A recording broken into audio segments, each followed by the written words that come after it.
she may not have really moved on.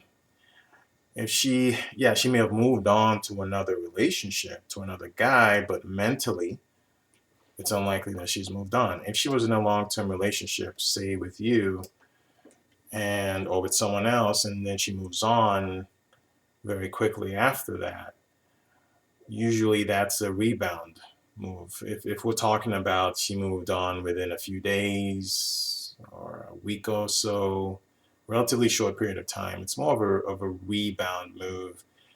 And so, yeah, she may have moved on physically to someone else, but mentally she hasn't moved on. And a lot of times, a girl who does this is not wanting to be alone with her own thoughts and feelings and emotions. And a lot of times, when they move so quickly into another relationship after a long-term relationship, they're not wanting to deal with the emotions that come with that came from that relationship. There might have been something about that long-term relationship that affected them in a negative way, or forced them to see themselves in a particular way that they don't want to really see themselves as, or gave them a different perspective on something, and they don't want to deal with that. They don't want to deal with that, and so they move right into another relationship in the hopes that that will cover all of that up. And that's a person who's not willing to grow.